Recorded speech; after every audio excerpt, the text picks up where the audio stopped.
Hi, thank you for joining us. My name is Greg Sizemore, and I'm the founder and president of the Construction Users Roundtable, commonly called CURT. CURT's an organization that caters primarily to owners in the industrial construction space. We share perspectives, we share experiences, and mutual resources one with the other in order to improve construction project performance outcomes.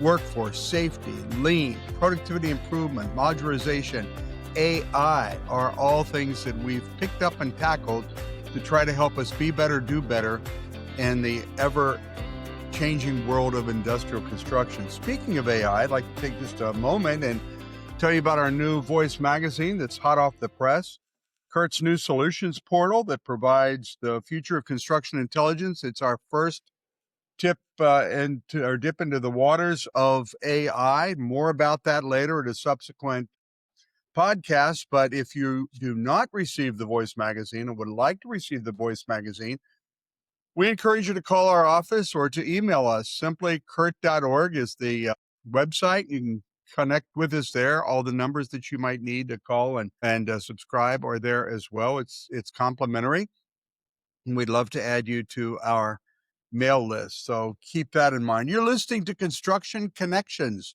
powered by CURT. And Construction Connections is a series of podcasts designed to make you a better informed or well-informed decision maker in this ever-changing world of construction. And today, we're really pleased to have a long-term personal friend of mine and Director of Business Development for the Bartlett Group, Mr. Frilenza, with us. And so, Jeff, welcome. We're glad you're here. Thanks for taking time out of your busy schedule to be with us and to share your thoughts, your experiences, your resources on this busy and ever-changing industry. Let me tell you a little bit about Jeff. He's got a bachelor's degree in civil engineering from the University of Cincinnati, and he actually spent most of his time working on the owner side. So he understands the client's perspective, the emphasis on value-driven solutions, risk mitigation, and operational efficiency. He has accomplished his goals primarily by building trusting relationships and engaging early in project life cycles to align stakeholders' strategies and ensure that value is captured all the way from day one. He's currently working, as I mentioned, with the Bartlett Group, so having the owner experience both at Procter & Gamble and at Marathon and now into the contracting business gives him a very unique perspective on some of the issues that we're wrestling with. Once again, Jeff, thanks for joining us. Tell us a little bit about your journey, first of all, to Marathon, then to Procter, and to where you are now. Yeah, Greg, thank you for having me on. Hey, everyone, I'm Jeff Forlenza. Over a decade now into my professional career, starting out on the contracting side, working for a general contractor, and then moving to the owner side with Marathon Petroleum, a very hands-on owner, and then Procter & Gamble in a very strategic role, and now back on the contracting side with the Bartlett Group, who does both self-perform contracting for the owner directly and then as a sub under general contractors. My experience over the years has just been continued relationship building and building technical excellence in every industry that I come across, which has primarily been the industrial sector, and just building upon that with every role and then just seeing it through these different lenses between contractor and owner and vice versa, just always building and learning and willing to learn more every day. Hey, Jeff, you've told me before that most careers are not really perfectly planned. They can be perfectly planned, but they don't take that perfect execution journey. They're shaped by opportunity. Tell us a little bit about what you mean by that. And I know you originally were looking at a large contracting organization, multinational contracting organization, but ended up in an owners group. Can you tell us about what prompted that change in your trajectory? Yeah, really, a lot of our journey is determined by luck, it seems like. And hopefully you'll find a couple good mentors along the way that will really guide you from where you think you want to be, and then you go experience new opportunities and then adjust accordingly from there. But mine started out in luck, a civil engineering student, not really sure what I wanted to do. I grew up in the construction and mostly residential world, but knew I wanted to go more on a construction management path and a project management path than I did the design path. So just at the career fair, large general contractors appealed to me. Let's go build the biggest things in the world. And that's what I did. So I had a little bit of an idea of where I wanted to go. I tried it out. I did it 3 semesters and then wanted to see what else was out there. I thought to myself, what if I didn't want to build buildings the rest of my life? What if I wanted to see a different side of the business? And that's exactly why I went up to Marathon Petroleum's booth back then and then started my career there at the largest refinery in the US in Galveston Bay, Texas. I just always had the desire to see the biggest projects, the most complex projects, and learn the most. Just from there, an old mentor of mine who was a global construction owner at Procter and Gamble reached out and saw and wanted to know if I was interested in a position in Cincinnati for Procter and Gamble. I had been with Marathon then for 6 years. I knew I wanted to get back to the region here in Cincinnati, start a family. And my wife also had an opportunity up here. So we made the leap. And again, that was through relationships and just took a leap of faith. So that went really well with Procter and Gamble. And then most recently, my first internship manager reached out to me for another position back on the contracting side and brought me back here with his business development directing opportunity I've been part of now for about 2 years. Jeff, you mentioned a moment ago the importance of mentors and your internship managers. And what I've heard is that those are really more important than your resume and putting in job applications and doing those sorts of things. Tell us more about how mentorships, your co-ops, your internship managers, those kind of relationships have informed your decision making and opened doors of opportunity for you. Yeah, absolutely. One thing I've always noticed across my career is the need to be intentional with your relationships. Relationships really drive everything construction and engineering. And there's the work and having those relationships in the work and making sure that you're on a good footing with both your customers as well as the people you're alongside every day. But then there's that little bit of extra that is needed, whether that's drinks or dinner after work or bringing in donuts early or just asking for a formal mentorship with some senior leaders. I've noticed has always been a key factor into developing relationships and then continuing those relationships in the future. And again, once I switched now to the contractor side, I still have a Rolodex of great networks and relationships that I tap into now, looking for business, looking for opportunities and partnerships that are fruitful. So it's very important not just to excel at the work that you do, but also the intentionality of having mentors and relationships on a personal level with those you work with. There was once a senior director of engineering at the now defunct Kodak company, but he used to say, make sure you do outstanding work and make sure the right people know it and see it. And I think that's where those mentorships/sponsorships really help a lot. In addition to those elements, what other barriers do you see that YPs have to overcome, particularly the young professionals, might have to overcome in order to really accelerate their career? You've obviously done a whole lot with a lot of impressive organizations, and you're doing the same now.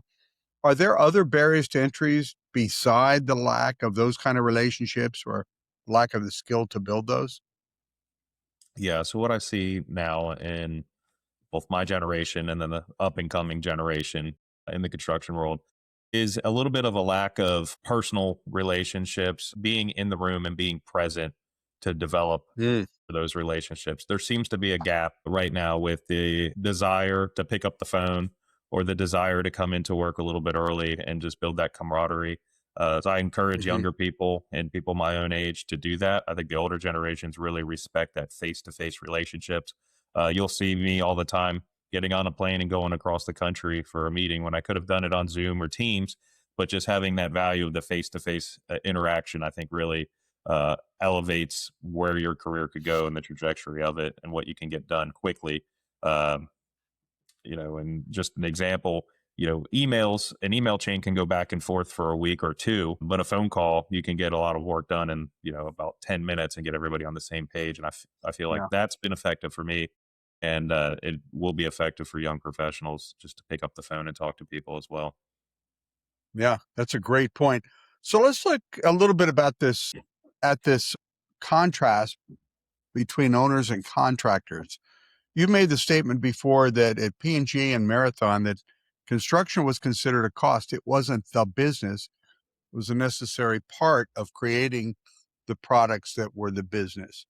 So it's not the business. But on the contractor side, the actual construction process and the project is the business. Help us understand that a little bit more. And what have been your unique perspectives on those differences? Yeah. So on the owner side, construction is a cost and it's the product that the contractor produces. On the flip side, the owner side cares about a few things that are much different than the contractor. Everybody wants quality work. Everybody wants safety delivered, and everybody wants you to deliver within the time and capital commitments. However, the owner always values the predictability that goes into that and the capital stewardship that's so important in a large corporation. Corporations, especially on the owner side, have stakeholders to deliver to, whether that's operations and maintenance, or even farther downstream, the customers or shareholders. And it's important for construction to execute to their desired and delivered goals and objectives to meet that criteria. You don't want customers to have higher cost products, and you don't want shareholders to lose out on profits. On the flip side, with the contractor, like I said, your goal is to construct. It's pretty straightforward. So just learning and understanding how the owner works has always been a hallmark in my career to meet those capital requirements that the owner sets forth. Yeah, do a little contrasting between owner expectations for an oil and gas company and then between a consumer non-durables company. They both require, as you said, capital stewardship. How do I get more construction for the money, greater value for the money spent? And these aren't small dollar, they're enormous, massive dollar outlays. Help us understand what capital stewardship might mean in both those both of those industries, two Yeah. different industries. Yeah. And so overall, I'll state this, every industry is slightly different, but it all comes Yeah. down to the basic engineering principles that guide everything. So, flexing from one industry to another is not that much different, but you do have to understand how the organization operates and what's at risk. For a company like Marathon Petroleum, they produce, on spec aviation products, diesel products for trucks, and then of course cars. They deliver the building products for almost everything in society through hydrocarbons. So the most important thing that organization values is constructing things that are safe to operate. If there's Mm. an accident, the magnitude of that accident could bankrupt the business, right? With a serious explosion, it could shut down industries. If enough fuel is taken offline, every consumer feels that. The consumer products industry and a lot of other product industries, including advanced technology and data centers now, they have a little bit different perspective on what drives cost. There is no process safety risk. However, there's a speed to market need that contractors must fulfill. And by that, I mean, Procter and Gamble could have a new product coming to market and they need to accelerate that and make sure that it hits market before an arch rival gets theirs. Same thing with the data centers. You need your servers to come online well before your competitors if you want to be, in a good financial place. So communicating those goals to the contractor helps shape how the contractor, then prices and executes the work. But the contractor must know what are the drivers for the business, and that needs to be communicated extremely early on in the construction and design process. Are you seeing some varying approaches to contracting strategy? There's the old design bid build, there's the design build, CM at risk, blah, blah, blah, blah. And where do you see things trending right now in terms of contracting? And I guess what contracting comes down to, in my opinion, is just, shifting risk. Talk to us about shifting risk and contracting strategies. How do you evaluate that? Yeah. So, and again, I've worked on both sides where I've seen a lot of time and material contracts versus at risk lump sum type contracts. And it just depends on your engineered deliverables on the front end and the speed that you need to go. What we see in the market now is limited documentation on the front end and, needing to accelerate through the finish. So what I feel like a lot of owners are looking for right now is a partner rather than a straight contractor. Interviewing key personnel in the beginning, understanding the resources available to execute the work, regional strengths of that contractor and their ability to get labor, and then really Mm. material procurement in of itself. And those are the key factors of deciding if that contractor is going to get selected. Second to that would be what's the cost. So on the front end for a contractor right now, it's really important to establish who's your A team that you're going to put out for this project, and can they get the work done, and being honest with yourself internally and then with the customer to yield the best product. Long gone are the days of the design, bid, build. It's such an iterative process now. All Hmm. contractors need to be extremely uh, well versed in modeling capabilities and understanding that every single day is going to bring a new iteration of the design that you need to be adaptable to. Safety still plays an important role in our business.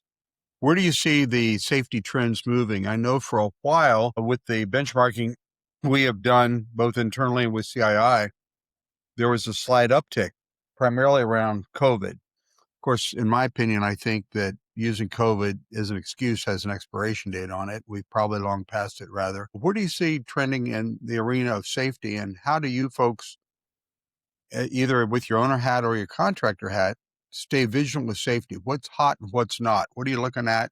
How do you seek to improve safety performance on these projects?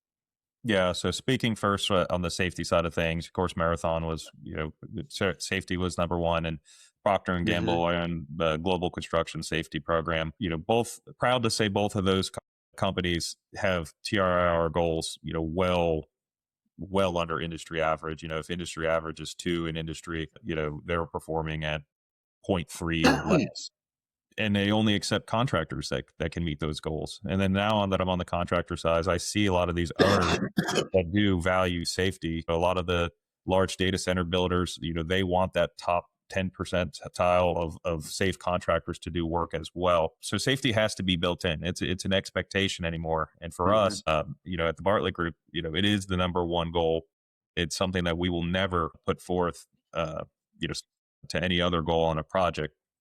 Now, in relation to why there was an uptick after COVID, I think it was a loss of personnel in industry, a lot of key retirements, Hmm. a lot of new people coming in, not understanding the work, and then leading to safety incidents. But there has just been a double down and really focus on safety the last few years. Bartlett is proud with a 0.04 TIR in the last fiscal year, and that's just because we have regional and site resources that focus on safety, and it is a key goal for us. And almost every single client understands that that's our number one goal, and will continue to be our number one goal. And honestly, it's one of our key marketing trends as well. It's we Yeah. execute safe work. There's not going to be any workers' compensations claims, and we do the right thing the first time.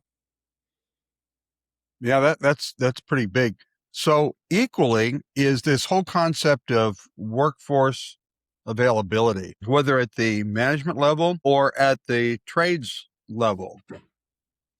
Talk to us a little bit about how you folks are contending with the workforce shortage, especially in the skilled trades area. And we're seeing it present more and more with what we call, the managerial level as well, superintendents, CMs, CEs, people that actually run the work. But at the field level, where the guy's turning the wrench in the field, how you folks contending with this yin and yang, this tug of war for talent? Sure. Yeah, there's a few things, and I can speak both from the owner's perspective and then our perspective on the contracting side. First, from the owner's perspective, speed to market is key, but understanding what that will cost, and a lot of owners I think miss. What that cost is: increased incentive and per diem on your site, increased quality of facilities on your site, and then increased wages on your site. That's just the basic facts of it. Those who offer more will get the labor needed to execute on the owner's perspective. On the contracting perspective, there's a few ways to contend better that we do. Well, first off, we're national and we can flex labor from region to region depending on the job. And of course, that Hmm. follows a lot of the labor incentives for the crews. but also just kind of continuing to have key relationships with unions and other partners to get that labor, and just being realistic up front. There could be jobs in certain regions that we're going to be more competitive because we have existing work, or we know that the jobs are going to end, and then we can roll them over to other jobs. So it really just is going to be pretty regional on the availability of labor. From a management perspective, there is a gap between the boomer generation that is now retiring and just about retired, and then the millennial generation, which is up and coming. There's the gap there. One thing that Bartlett does really well is empowering our field workforce to be able to rise up to actual management positions. And that's another thing that helps us with retention. You could come into the workforce with the goals to become a site leader, and we allow that. So we go through a alternate path than just your traditional hire out of college. We want the workforce to develop, and we want to give opportunities to those in the field that work for it and do great things. So we're kind of building it from within at Bartlett here. Talk to us a little bit about this new attention to quality of life on the job site. I agree with you that it is one of the main attractions. People will stay where it's cleaner, safer, more convenient for the services they may need, whether it's daycare or even parking or, you know, personal hygiene facilities. Talk to us about how the quality of life on the job site is changing these days and how that attention to that can be a workforce development strategy. Yeah, this is something that I've seen trended when I was on the owner side. P&G spoke about it often and was implementing it across all of their projects. Marathon before them, working in these adverse refinery environments, had really, really great facilities as well. But yeah, what you're seeing is, air conditioned and heated break facilities. You're seeing, employee camps for lodging, in some of these remote projects where, there is no housing, within the area. So I've seen big contractors just bringing incredible facilities, incredible food on site. You see a lot of food options. No more is there just the roach coach that comes up and serves lunch. You have gourmet food trucks. There's supplemented vouchers for food. It has become a competition for these resources, and they want to be treated as great employees just like anybody else would. And that's just a matter of respect as well. These craft people have one of the hardest jobs out there. Their pay reflects it. They get paid well, but also, the environment that they work in can and should be better. And we're seeing, great improvements. The other thing too that I've seen an evolution is the ability for cell phone use as well. Mhm. With that emerging technology, 5 or 10 years ago, it was unknown. How do we handle this? Some facilities Yeah, don't want photos taken in their sites. And then, also it's a loss of productivity, but cell phones have become sure. so important into, the way business is done. You see often training, integrated training and apps on phones. I've seen safety programs on phones where you can report near misses, and then, just allowing workers throughout the day to have, those scheduled breaks to look at their phones rather than take a cigarette break or something has been really key to boost production, not inhibit it.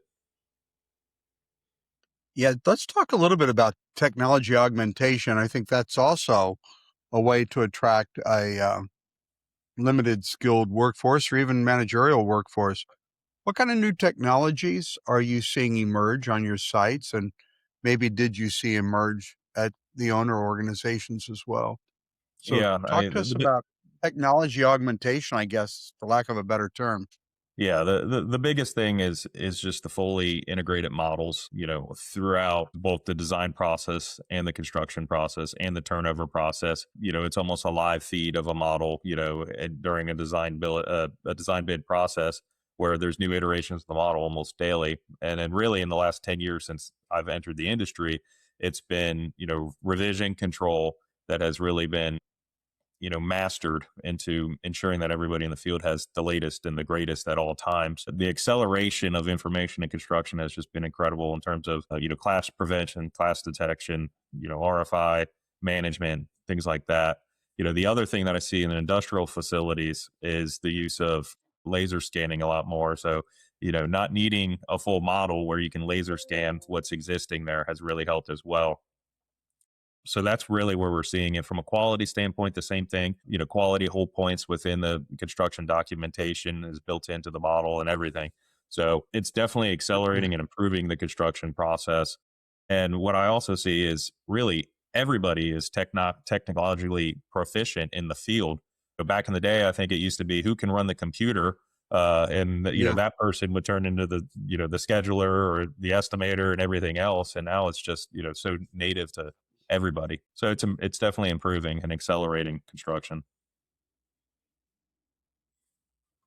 One of the challenges that we have, and we've looked at this at the University of Cincinnati, I think the organization CURT has looked at it as well, and that's the flat line when it comes to women, female participation in the industry at any level, whether it's at the trade level or management level. And a lot of times when we think of women in construction, sometimes our minds go to support staff, etc. I think at the last data point that I researched, there were between 11 and 14% female participation in our industry. They obviously represent half the population. What are barriers of entry for women in construction, and what can or should, what has been maybe done about it to try to get these hardworking ladies an opportunity in our business? Yeah. Well, if we want to increase participation of women, we have to do a better job of recruiting women. That's the first thing. I think to date, there's been no recruiting efforts to that. And we're seeing that in a reflection in the field. But obviously, construction's known as a dirty industry. It's known as a hard nosed industry. It's known as labor intensive with high physical requirements. But I will say, that's all changing now. Again, we mentioned the facilities. One thing to increase women participation is make sure that they have their own facilities, make sure that they have PPE that's built for their bodies, not just a one size fit all. And I think we're starting to see that. The other thing is this, not every person in the construction industry, whether male or female, is going to go run an 80-pound jackhammer. There's more and more specialty fields within construction that should be very attractive to women. I&E techs, technical work, whether carpentry skills or really anything that can help attract women. Because the reality of the matter is, no matter how much we are recruiting as a whole, we're not getting enough people into the industry. For every 5 Right, retirees, we're bringing in 2. So I think that's the right. obvious answer, and we're working on it for sure.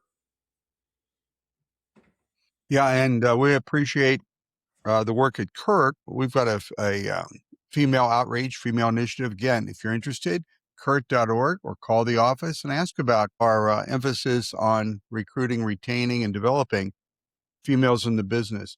If you're just now joining us, you're listening to CURT Connections, or excuse me, Construction Connections, powered by CURT. And I want to take just a moment, take just a small break, and let you know that we have a series of virtual meetings on April the 28th. And they are workforce and safety related. If you'd like to know more about how to access those, they're free to CURT members. CURT.org will get you there. And it's very low cost to non-members to participate. And then coming up in June, I believe it's June the 8th, we've got an AI summit that we're planning. So excited about this first in a series of AI and construction summits. It is groundbreaking. It is an earthquake, so to speak. It is a tsunami in terms of resources and what you need to know that's coming our way as an industry. We're going to try to dice that and slice that into manageable pieces, help you understand how you can get the most out of the quickly emerging AI tools in construction. In addition to CURT's new solutions portal that I mentioned earlier in their program, there are other resources that we're going to take a close look at. So keep those 2 events in mind, and we hope that you can join us. We've been talking to Jeff Forlenza, and Jeff has the unique opportunity of being both in a large contracting organization as well as owner organizations. So he brings a very unique perspective to the conversation today. Jeff, let's talk a little bit about, and it kind of deals with this workforce element. What are the sources of misalignment? What are the sources of having to do rework or quality falling below expectations? It seems there's absolutely no room for that in today's business, given the schedules that we have to meet, the limited resources we have to work with. What's been your observation when it comes to friction that's created from misalignment, and how do we avoid that? What are some tips and tricks you may have, particularly for our young professionals, new entrants to the business that may be listening? Yeah, what I see all the time is misalignment causes friction between contractor and the owner. And most of that comes from just assumptions that one side makes about the other. A lot of times I feel like uh, contractors don't know if opportunities that they're pricing are real or if they're just a budgetary number. Therefore, there could be a little less effort than what should be required to price something because they don't know if it's a real opportunity or not. The best thing an owner could do in that situation is just tell them, "Hey, we're looking for a budgetary price or something like that." So that kind of assumption is always hurtful. Once you're on the construction project too, we see the same thing. An owner will give direction, whether because they don't have enough information or they're getting pressured by another contractor, so they'll give direction that's not really concrete, and want the contractor to just assume the risk and, execute according to that assumption. What's going to happen there is the contractor is going to price that risk in accordingly, which it'll be, considered price gouging, but really they're just covering their own basis in case something goes wrong. Or what you'll see is, Mhm. a loss on the contractor side, which always sours the relationship as well. And it's because there was a misalignment of understanding. On the flip side, contractors have always been known to gouge at opportunities that they can. And again, that's usually because they don't value the relationship that they have with that owner. So the important lesson there is for the contractor to understand it's not about the next change order, it's about the next project or the next program that they're going to manage for the owner. So that's really where I see the misalignment the most. Yeah, that you're exactly right, and there's no room for it. Talk about schedule, these start-stop programs. I've known a lot of owners, and through no fault of their own necessarily, it's just changing business conditions or business decisions, quote unquote, upstairs that affect our projects, but it's hurry, hurry, hurry, and then wait. And the expectation a lot is for those resources to be standing by, and the resources can't wait to get deployed. This whole start and stop program or problem, how do you resolve that? Is there something the industry should be doing or considering, or just talk Yeah. to us about the start stop problem that often interferes and creates frustration in the relationship? Yeah. So again, the world right now is in a space race, and there is a actual space race, but there's an AI space race, there's a Yeah. data center space race. I mentioned that consumer product good companies and other industries are racing to get to market. We just saw the same thing with the EV battery industry as well. So everybody wants to go fast, but the problem is when you start and stop, you lose momentum. And momentum is everything with a Mhm. contractor. Momentum or a contractor will dedicate its best resources when they know they can go fast and go execute a project and do it safely and effectively and quickly and then move to the next one. What I don't think a lot of owners understand is when you stop, you're putting billable resources on idle. So yes, Yep. their salary may be covered by the project, but their potential to go out and make that contractor profit has stopped. And it's an impossible thing Yeah. for the contractor to do on a long term basis. And the other thing, too, is just the actual cost of mobilization and demobilization of resources is very, very Yeah. great. And it's hard to front load that and understand what the job is going to require in terms of mobilization and demobilization. So what you may see is a inflated estimate, that may consider multiple starts and stops, or you may see a contractor, change ordering for every time it happens. And what does that do? It creates a really adversarial relationship that we're trying to avoid here. So the best thing you can do is obviously is to start and get the work done as quick as possible. But we just know that that's not Yeah. realistic with the current conditions. Just I'll throw a stat out there that I saw this weekend that 50% of data center projects have now been put on hold.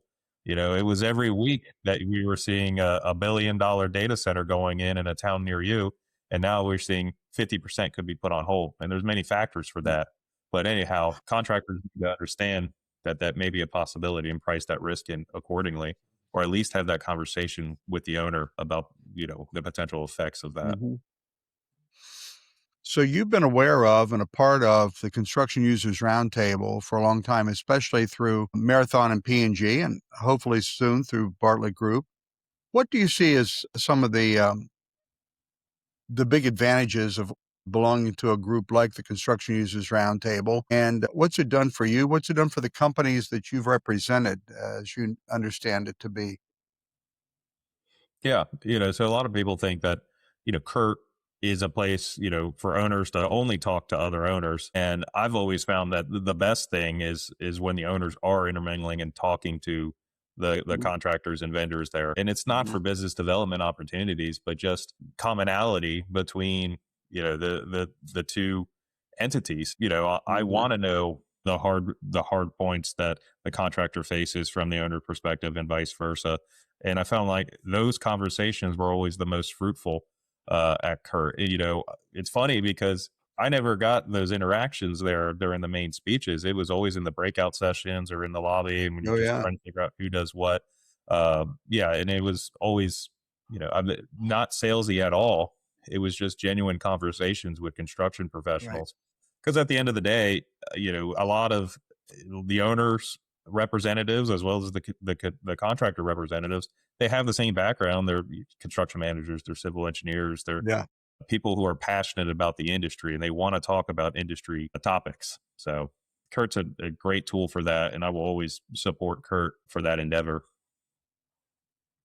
Yeah, we appreciate that, Jeff. And I noticed in some of your notes that you sent, one of the key things that you felt was really important is helping driving alignment, creating trust, and enabling understanding one party to the other. It's a complex business. It's big. Construction's hard. Our little tagline, "Construction's hard." We think CURT can help, and I think you've described many ways that Construction Users Roundtable can come alongside owners and contractors and support their capital programs. As we begin to wind down, is there a question you thought I would ask that you'd like to answer that I haven't asked? Let's see. I mean, I would say really look at the perspective of what the owner should understand and vice versa Yeah. about the other. So, what should the contractor understand about the owner is usually the most pressing. And really, what I always like to tell my peers now is, owners are there making business decisions, not just construction decisions. So, Mhm. they have broader interest than just a construction process. Especially on brownfield projects where you're interacting with operations and maintenance. We have to respect their business they're running on the owner side, and then vice versa. Let's say, what does the contractor need to understand about the owner? Did I say that right? Yes, you did. You got it Okay. right. And really is, owners don't buy the lowest price. I think they buy the most predictable outcome. So always say as well. Well, thank you very much, Jeff. We've been talking to Jeff Forlenza with the highly esteemed Bartlett Group, and Jeff's been a longtime friend of the Construction Users Roundtable, and he's taken time today to weigh in on his perspectives and experiences, owner versus contractor. Again, you're listening to Construction Connections powered by CURT. Jeff, thank you very much. And to our audience, we hope to see you at the next CURT event. Thanks for joining us, and we'll talk to you next time.